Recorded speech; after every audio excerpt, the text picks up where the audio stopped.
Ողջույն, եթերում հարցազրույցն է, զրուցակիցս անկախ դիտորդ առաքելության ներկայացուցիչ Դանիել Յոհաննիսյանն է։ Բարև ձեզ։ Ողջույն։ Շնորհակալ եմ հրավերն ընդունելու համար, պարոն Յոհաննիսյան, եւ այսպես ամփոփելով առաքելությունը դիտորդական ընտրությունների վերաբերյալ ինչպիսի գնահատական դուք ունեք։ Շնորհակալ եմ, մենք ընտրությունները դիտարկել ենք սկսած մարտի 9-ից, այսինքն դեռ 3 ամիս առաջ քարոզարշավն ենք դիտարկել բոլոր մարզերում, այնուհետև եւ Երևանում իհարկե, այնուհետև ընտրությունների օրը 700 հոգանոց առաքելությամբ հետևել ենք քվեարկության ընթացքին եւ քվեարկության հաշվարկի ընթացքին։ Ես պետք է ասեմ,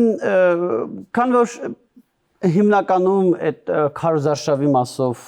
բոլոր գնահատականները այդ թվում նաեւ ձեր եթերում հնչեցրել եմ, այստեղ շատ չկրկնեմ, քվեարկության եւ հաշվարկի ընթացքի հետ կապված պետք է ասեմ, որ որոշ տեղամասերում եղել են խախտումներ, առանձին վերցրած տեղամասերում, մեծ հաշվով 2 տեղամաս կա, որի արդյունքները սենց ինչ որ հարցական տակ են, տեղամասերից մեկում բացակայել են ազգային ժողովրդավարական բևեռի քվեաթերթիկներ ամբողջ օրվա ընթացքում, տեղամասերից մյուսում եղել է քվեարկությունը շարունակվել է մինչև երեկոյան ժամը 10-11 բավականին երկար, եւ սրանք են եղել հիմնական խնդիրները։ Քվեարկության եւ հաշվարկի ժամանակ մեծ էական խնդիրներ չենք հայտնաբերել, բայց առանձին վերցրած իհարկե էպիզոդներ եղել են, որոնց հետ կապված այդ թվում նաեւ հաղորդումներ ենք ներկայացրել, դիմումներ ենք ներկայացրել, իրավական գործընթացներ ենք նախաձեռնել։ Ձեր ասած ընտրատեղամասերը 12 կոտորակ 13 35-65 տեղամասերի մասն է։ Դուք անվավեր եք ճանաչելու, այսինքն դիմելու եք, որպեսզի անվավեր ճանաչվի։ Անվավեր կամ վերաքվեարկություն։ Անվավեր կամ վերաքվեարկություն, որովհետև ամեն դեպքում այդտեղ հարցականներ են առաջանում այդ երկու տեղամասերի մասով, բայց դրանք են, ես նաև ինչու եմ այդ տեղամասերը նշում, որ հստակ լինի, որ դրանք են ամենամեծ խնդիրները։ Հաշվարկի հետ կապված պիտի ասեմ, որ որևիցե արժանահավատ ահազանգ, որ հաշվարկի ժամանակ գոնե մեկ քվե գողացվել է, չկա։ Ընտրական տեղը առհասարակ ինչ որ այս առումով շատ տեղեկատվական ինչ-որ աղմուկներ կան, որ հաշվարկը երկար տևեց, մասնակցությունը շատ էր, հաշվարկը երկար է տևում, բա իհարկե։ Բականերեք, ես ընտրական հանձնաժողովի նախագահ եղել եմ, հանձնաժողով կա 1000-ից ավել ընտրող ա եղել, գիտեք այդ հեշտ է, բայց բոլոր ընտրական հանձնաժողովներում հանձնաժողովի 8 անդամներից 4-ը հալալ կեսը ընդդիմությունից են նշանակված։ Բոլոր ընտրական հանձնաժողովներում ուրեմն ուժեղ Հայաստանի քաղաքացիական պայմանագրի եւ Հայաստան դաշինքի վստահված անձինք եղել են։ Հանձնաժողովների մեծ մասում եղել են նաեւ Բարգավաճ Հայաստանի եւ ուրիշ կուսակցությունների վստահված անձինք եղել են դիտորդներ, լրագրողներ, տեսախցիկների 98%-ը տեղամասերում տեղադրված տեսախցիկների 98%-ը անխափան աշխատել է։ Մնացածի մասով տեսագրությունը կա, հեռարձակումը խափան ունեցել, բայց տեսագրությունը կա եւ տեսագրությունն էլ կարելի է նայել։ Մեկ քվե գողանալու, այ որ ընտրողի մեկ քվե կանխամտածված գողանա, արժանահավատ ահազանգ չկա։ Կարող են լինել խնդիրներ, դրա համար կա նախնական ընտրությունների արդյունքներ, հետո շտկումներ են արվում, վերահաշվարկներ են արվում, տեխնիկական վրիպակների շտկումներ են արվում եւ լինում է վերջնական արդյունքներ։ Եվ նախնականը վերջնական չափով կարա տարբերվի։ Դա նորմալ է, բայց կարող անվավերությունը քվեաթերթիկի տարբեր ձև գնահատվի, հանձնաժողովի բան անվավեր համարի, որը վերահաշվարկի ժամանակ վավեր կհամարվի կամ հակառակը։ Բայց արդյոք այդ վերահաշվարկի ժամանակ էական շեղումներ կարող են վերջնարդյունից լինել, թե։ Գիտեք, ստեղ ամբողջ հարցն է, սովորաբար պատասխանը բացասական է։ Բայց հիմա մենք ունենք կուսակցություն, որի ընտրվել-չընտրվելը սենց մի քանի տասնյակ ձայնի հարց է։ Եվ քանի որ մի քանի տասնյակ ձայնի հարց է, այո, կարող է էական ազդեցություն ունենալ վերահաշվարկը, եւ այս կոնտեքստում ուրիշ հարց կա։ Տեսեք, խոսքը մասնավորապես Բարգավաճ Հայաստանի մասին է։ Բարգավաճ Հայաստանի հետ կապված հակակոռուպցիոն կոմիտեի նաեւ բացահայտումներ են եղել ընտրակաշարքի դեպքերի մասով։ Մենք չգիտենք, թե այդ ընտրակաշարքի դեպքերը ինչ քանակի ընտրողների են վերաբերվել։ Եվ վերջո այդ ընտրողները քվեարկել են թե ոչ։ Բայց սա նշանակում է պայմանական, եկեք իրավիճակներ պատկերացնենք, որ Բարգավաճ Հայաստանը ընտրվում է 50 ձայն տարբերությամբ, այսինքն եթե 50 ձայն քիչ ունենար, չեր ընտրվի, 50% տարբերությամբ ընտրվում է։ Հիմա այս ընտրակաշարքի հետ կապված բացահայտումները որ կան, արդյոք դրանք հիմք են, որպեսզի ամբողջ ընտրությունների վերաքվեարկություն լինի, որովհետև այս բացահայտումները կասկածի տակ կարող են դնել, իսկ կարող է 50% քիչ լիներ, եթե այս խախտումը չլիներ, ընտրակաշարքն էլ է խախտում։ Որքան է գնահատում դրա հավանականությունը։ Կդժվարանամ ասել, որովհետև մենք խոսում ենք ամեն դեպքում մի process-ի մասին եւ մի իրավիճակի մասին, որը նախադեպը չկա, պրակտիկան չկա, որ ես ասեմ, այ գիտեք, ես ինչ թվին տենց պրակտիկա եղել եւ այդ պրակտիկան sense, բայց ամեն դեպքում մենք պետք է հաշվի առնենք, որ դա օրենսդրությամբ նախատեսված սցենար է, հա, եւ այստեղ կարեւոր է հասկանալ, որովհետեւ նորից ենթադրենք ինչ որ մի ուժ ընտրվում է իրոք բառացիորեն 50% տարբերությամբ եւ եղել են խախտումներ, որոնք որ կարող էին 50%-ով այս կողմ են կողմանել, հա, այդ ասենք այդ ուժի քվեները ավել կամ պակասան էին։ Սա հիմք է ընտրությունների արդյունքները վերաքվեարկություն նշանակելու համար։ Ամբողջ ընտրությունների։ Դե ամբողջ ընտրությունները, որովհետև սա այստեղ խոսքը ինչ որ մի տեղամասի մասին չի։ Մի փոքր թվային տվյալներով հստակեցնենք։ Դե կենտրոնական ընտրական հանձնաժողովի ամփոփմամբ քաղաքացիական պայմանագիր կուսակցությունը խորհրդանում մեծամասնություն է ունենալու, իրենք կարողանալու են կառավարություն ձևավորելու եւ նաեւ վարչապետ ընտրելու։ Հաջորդիվ պատկերը հետեւյալն է։ Այս դեպքում քաղաքացիական պայմանագիրը 49.825% ունի։ Ուժեղ Հայաստանը 23.281%, Հայաստան Դաշինքը 9.934% եւ ԲՀԿ-ի մասով խոսեցինք, իրենք ունեն 3.996%։ Ես այստեղ մի բանի վերաբերյալ թվային տվյալներ հնչեցնեմ, Բարգավաճ Հայաստան կուսակցության մի շարք ընտրատեղամասերում վերահաշվարկ է ընթանում, դրա մասին Իվետ Աներտոնյանն ներկայացրել, այս պահի դրությամբ, քանի դեռ մենք իրականացնում ենք մեր ձայնագրությունը, ըստ դրանց, օրինակ իրենք մի քանի ընտրատեղամասերում նշում են, որ օրինակ ԲՀԿ-ն ստացել է 77 ձայն, բայց ԿԸՀ կայքում նշված է եղել 1 ձայն, խոսքը 27/7-ի մասին է, 12/20-ում եղել է 26 ընտրող ԲՀԿ-ի օգտին, բայց նշված է ԿԸՀ կայքում էլի 1 ձայն, 27/26-ում ԲՀԿ-ն ըստ Իվետ Աներտոնյանի ստացել է 19 ձայն, ԿԸՀ-ում 3 ձայն է եղել եւ 4-ում 37/53-ում ընտրատեղամասում արձանագրության համաձայն ԲՀԿ-ն ստացել է 7 ձայն, ԿԸՀ կայքում եղել է 4 ձայն։ Այս պատկերը կավելանա, կպակասի, ինչ կփոխի։ Ես չեմ բացառում եւ չեմ բացառի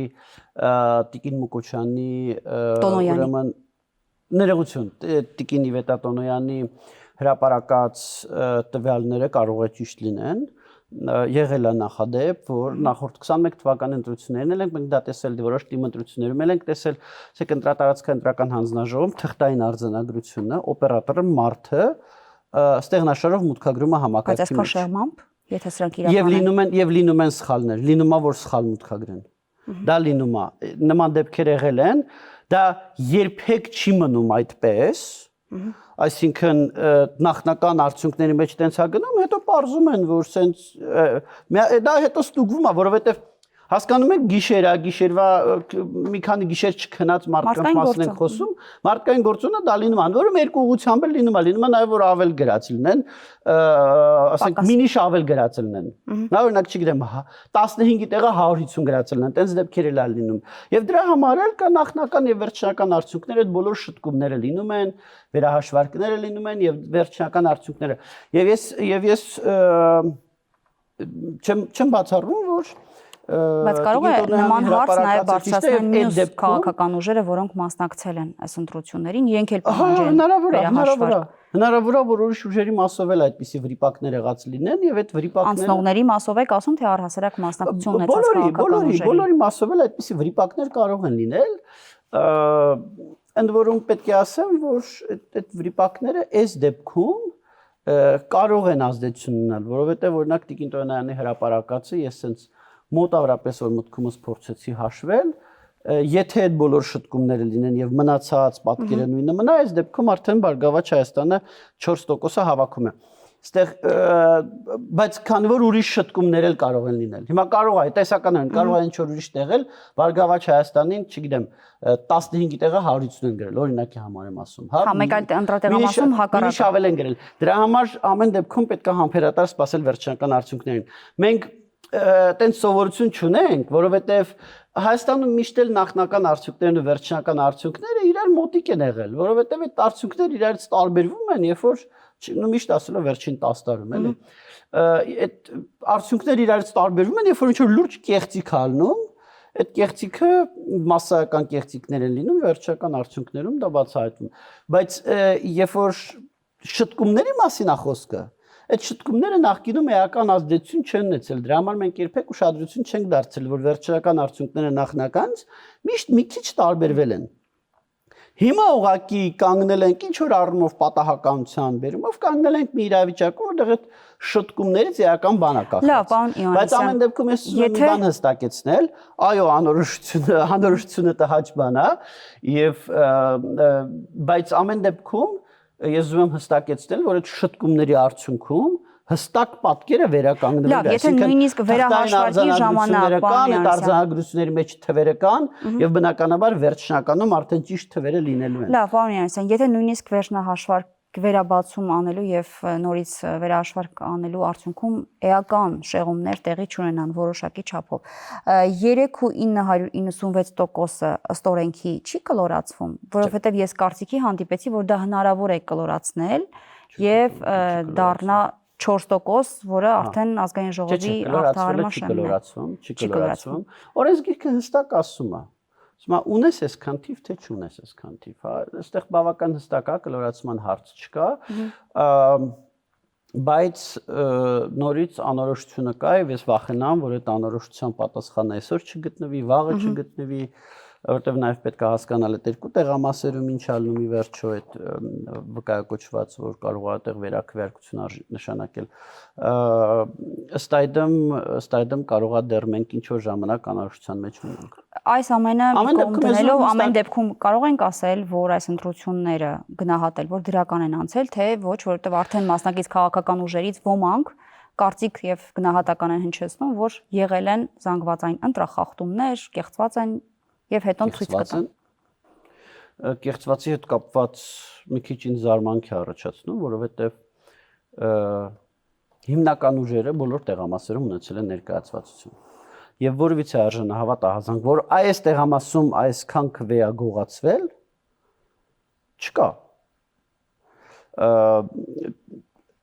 Տիկին Տոնոյանի հրապարակը ակնհայտ տեխնիկական վրիպակ է։ Չէ, դրանից չէր գնալու ինչ որտեղ կորեր էլի, դա կեղծիք չի էլի։ Կեղծիք կլներ, եթե արձանագրության մեջ սուտ թիվ գրեին։ Տիկին Տոնոյանը ասում է արձանագրության մեջ էս թիվն է,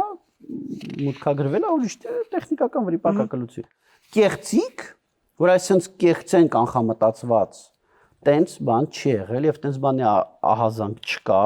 Իսկ գնահատական որ լուրջ ընտրախախտումներով են անցել ընտրությունները։ Եվ ես ասեմ, բոլոր կուսակցությունները կարող են հանգիստ ցանկացած տեղամասի տեսանկարահանումը հետ տալ եւ ամբողջ հաշվարկի process-ը նայել, բարձր որակով, որտեղ երևում է թե որ քվեաթերթիկը ինչ է, կարող են վերահաշվարկ պահանջել եւ սա ես պետք է հասկանալ, որ որևիցե քվեի գողացման մասին խոսք չկա։ Այս հստակ է։ Եվ ես արդեն վաղուց է Հայաստանում։ Իսկ ԿՊ-ի թվերը փոփոխվելու, ավելանալու կամ պակասելու հավանականություն տեսնում եք։ Այս ճշգրտման արդյունքում կարող է որոշ չափով եւս փոխվեն։ Բայց ԿՊ-ի, տեսեք, ԿՊ-ի վրա այդքան դա չի անդրադառնա։ Ասենց ասեմ, պարլամենտի բաշխումը կախված է Բարգավաճ Հայաստանի 4% հավաքել չհավաքելուց։ Մեծ հարցականը դա է, այսինքն եթե քաղաքացիական պայմանագիրը ենթադրենք ճշգրտումների արդյունքում մի քանի 100 քվե ավելանա կամ պակասի, դրանից ինչ որ էական բան չի փոխվի, էլի, բայց մանդատների բաշխումը հիմնականում կախված է նրանց, թե Բարգավաճ Հայաստանի ընդհուպ միջև մի քանի տասնյակ ձայն ավել կամ պակասնելուց։ Միջազգային հանրապետական ինստիտուտներ նշել, որ ընտրական շրջափուլի ընթացքում արձանագրվել են արտաքին միջամտության փորձեր։ Այս դեպքում Ռուսաստանից դուք ինչ եք արձանագրում այս մասով։ Գիտեք, խնդիրների հետ կապված ընտրությունների հիմնական խնդիրները Ռուսաստանի միջամտություններ եւ ընտրակաշառքը։ Դրում էս երկուսին ինչ որ առումով իրար հետ փոխկապակցված կարելի ասել։ Այո, Ռուսաստանի միջամտությունը կար, Ռուսաստանի միջամտությունը հիմնականում 4 բաղադրիչով էր։ Մեկը դա տեղեկատվական դաշտում միջամտությունը, իրենց լրատվամիջոցներով, իրենց չգիտեմ, կարծիքի առաջատարներով, իրենց ֆեյքերի ֆերմաներով, որոնք որ ունեն հայտ Matryoshka կոչվածը, Storm 15-16 կոչվածը, որոնք ամբողջ աշխարհում հայտնի են, հա,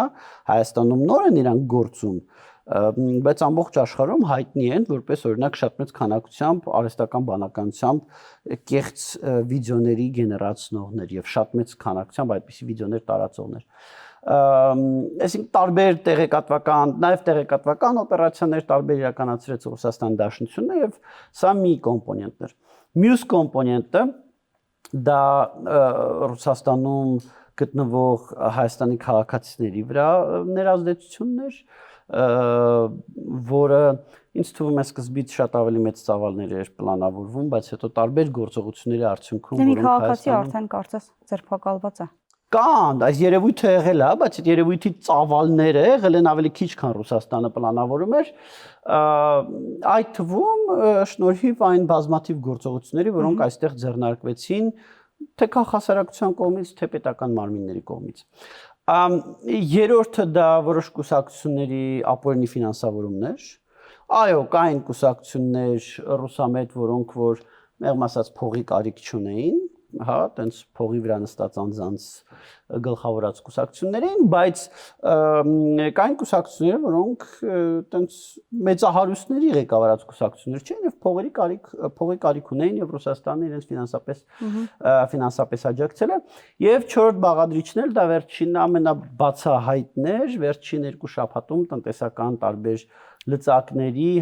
ժողովրդ լեզվով ասած լարսը փակելու միջոցով Հայաստանում հանրային կարծիքի վրա ազդեցության նողված գործողություններն էին։ Այս ձեր թվարկած 4 կետերը որքանով են անցել ընտրությունների արդյունքների վրա ձեր գնահատմամբ։ Թվաբանորեն դժվար է հաշվել։ Այդ թվաբանորեն շատ դժվար է հաշվել։ Բայց ես կուզենամ նաև ընտրակաշարքի միջամտությունը պատկերայել կլիներ, ինչ եք մտածում։ Իհարկե։ Այն որ չլիներ միջամտությունը պատկերայել կլիներ ակնհայտ է, բայց ինչպիսին կլիներ, չեմ կարող թվեր ասեմ։ Գիտեք, այս կուսակցությունը այսքան հավաքել են, այդ շատ դժվար կլինի ասել։ Ընտրակաշարքների եւ ընտրակաշարքի հետ կապված ու ընտրակաշարքի հետ կապված ես ուզում եմ մի հանգամանքի վրա ձեր ուշադրությունը գրավել, որ տեսեք, կային արժանահավատ սոցհարցումներ, այնպիսի կազմակերպությունների կողմից, որոնք միջազգայինորեն հայտնի են, fake չեն փորձում ինչ որ միջազգային հեղինակավոր կազմակերպությունների ինչ որ դուպլիկատ ստեղծել, որ մարդկանց թվա թե նրա հետ կապ ունեն, բայց կապ չունեն, ռեալ գործող միջազգային հեղինակավոր կազմակերպություններ են կամ տեղական հեղինակավոր, որոնք որ տարիների եւ երկար ընտրությունների ժամանակ ցույց են տվել, որ իրենք թիվ չեն նկարում, այլ իրականություն են հաղորդում։ Այդ ուժերի, այդ ներողություն, այդ սոցհարցումների արդյունքներով այն ուժերի քվեներն էին էապես ավելի ստացած քվեները այդ սոցհարցումների արդյունքներից էապես ավելի շատ, որոնց մասով հակակոռուպցիոն կոմիտեն բացահայտումներ էր արել։ Խոսքը մասնավորապես 3 ուժի մասին է եւ այդ 3 ուժերը սոցհարցումների կանխատեսումներից էապես ավելի ձայն Քոչյանի թիմը, Ծառուկյանի թիմը։ Այո, եւ իրենք էապես ավելի շատ ձայն էին հավաքել, քան թե սոցհարցումներով կանխատեսում էր, եւ իրենք այն ուժերն էին, որոնց մասով կային ընտրակաշարքի հետ կապված բացահայտումներ։ Տեսեք, դուք ասացիք, որ Ինչը ակամայից դրթում է այն մտքին, որ ընտրակաշարքը հավանաբար ամեն դեպքում էական ազդեցություն ունեցել է, որովհետև հակակոռուպցիոն կոմիտեի բացահայտումներով այդ ուժերն էին ընտրակաշարքի շահառուները։ Տեսեք, դուք համաձայնեցիք, էլի անմեղության կանխավարկածը բնականաբար չխախտելով, դուք համաձայնեցիք Միջազգային Հանրապետական ինստիտուտի գնահատականին, որ արտաքին միջամտության փորձեր եղել են։ Ես Կարծիքի Զախարովայի կողմից հանդիպեցի, իրենք էլ ասում են, որ խորհրդարանական ընտրությունները տեղի են ունեցել ընդդիմության վրա աննախադեպ ճնշման եւ արևմուտքի միջամտության պայմաններում։ Այս մասով ինչ կասեք։ Արևմուտքի միջամտությունը ո՞նց է դրսևորվում։ Դե Զախարովան կասի, ես չեմ կարող։ Զախարովան կանչեք ձեր ստուդիա հարցրեք, ես ամեն բան չեմ մեկնաբանելու էլի, բայց ես ուզում եմ հստակեցնենք, որ ինձ թվում է Ռուսաստանը մեզ ասում է, թե ընդդիմության նկատմամբ ինչպիսի վերաբերմունք է, դա մի քիչ էպիկ է, գիտեք, դա Ռուսաստանը դա մի երկիր է, որտեղ ընտրությունների ժամանակ, եկեք արձանագրենք, Նախագահական ընտրություններ են անցկացվել 2 տարի առաջ էր, չէ՞։ Եվ այդ ընտրությունների ժամանակ նախագահի ոչ մի տեխնացու չի քննադատել գործող նախագահ Պուտինին։ Հասկանում եք իրանց մոտ ընդդիմության վիճակը ոնց է, որ ընդդիմությունը վախենում է քննադատել Պուտինին։ Էս է իրանց մոտ։ Իրանց մոտ որ Պուտինին գնդակահարում էր կամ Կրեմլի պատերի տակ գնդակահարեցին, բառից ամենաուղիղ իմաստով Բորիս Նեմցովի պես, կամ թունավորեցին Ալեքսեյ Նավալնիի պես։ Լավ, թունենք Զախարովային։ Մեր կարևոր թեմաների Զախարովան եկել մեզ ժողովրդավարություն է սովորացնում։ Մենք գիտենք մեր ժողովրդավարության խնդիրները որոնք են։ Մենք գիտենք մեր երկրում ինչն է վատ եւ պետք է բարելավվի, բայց իրանք թող հեռու մնան մեր երկրում ժողովրդավարության կապված որևիցե հարցից, որտեղ իրենք ժողովրդավարությունից շատ հեռու են։ Լավ, պարոն Երանեսյան, փաստացի քաղաքացիական պայմանագիր կուսակցությունը չի կարողացել 2/3 հավաքել, ճիշտ է։ Սա նշանակում է, որ սահմանադրական փոփոխություններ չի կարողանա նախաձեռնել ու իրականացնել։ Գիտեք, այս առումով բարդ է, որովհետև ինչպես գիտեք, ազգային ժողովի կողմից հանրակրվե նշանակելու համար պետք է 2/3, բայց ամեն դեպքում այս առումով պետք է հասկանալ, որովհետև այս երկրին պետք է սահմանադրություն։ Եվ այն, որ շատ բարձր նշաձող է դրվել հանրակրվեի նշանակման համար, հանրակրվեն ինչ է դա գնալ ժողովրդից կարծիք հարցնել։ Ժողովրդից կարծիք հարցնելու համար խորհրդարանի 2/3-ը դա շատ բարձր նշաձող է, ոչ մի եվրոպական երկրում այդքան բարձր նշաձող չկա։ Դա աննորմալ բարձր նշաձող է։ Այսինքն հնարավոր է փոխել օրենքը, որը պարտադրում է պարտադիր ունենալ 2/3, որ սահմանադրական փոփոխությունների գնալ, թե։ Այստեղ շատ դետալներ ես չեմ ուզում գնամ, որտեղ այստեղ իրավաբանները ինչ որ քննարկումներ են, այդտեղ քան այդ քննարկումները չեն ինչ որ խելքին մոտ բան եկել,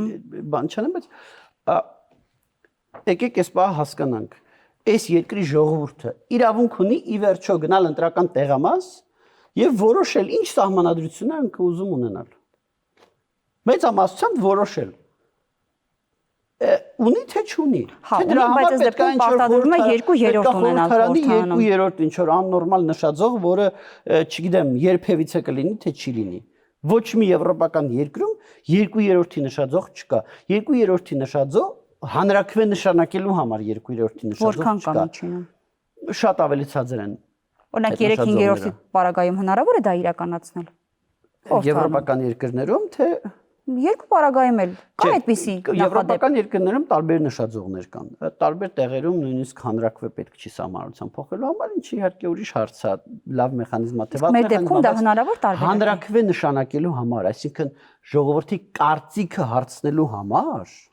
2/3 ողջամտորեն պետք չի։ Այո, գործող կարգավորումներով պետք է, բայց այդ գործող կարգավորումները ներեցեք adekvat չեն, եւ այս առումով պետք է հասկանալ, թե ոնց են այս ուղղությամբ շարժում։ Դեվ ի վերջո այս երկրի ժողովուրդը իրավունք ունի որոշել իր սահմանադրությունը, որոշել այն հիմնական խաղի կանոնները, որոնցով ապրելու է։ Պատմության մեջ առաջին անգամ, որովհետեւ երբեք այս երկրի ժողովուրդը չի որոշել, թե ինչ խաղի կանոններով է ապրելու։ Եվ սա շատ կարևոր է։ Եվ սա իմ համար սա շատ ավելի կարևոր է, քան սահմանադրության նախաբանում ինչ գրված կլինի, քան սահմանադրության այս կամ այն կարգավորում ինչ գրված կլինի։ Այս բոլորը կարևոր բաներ են, եւ այս բոլորը ժողովուրդը հաշվի առնելու է, այս կամ այն կերպ քվեարկելուց, կողմ կամ դեմ քվեարկելուց։ Բայց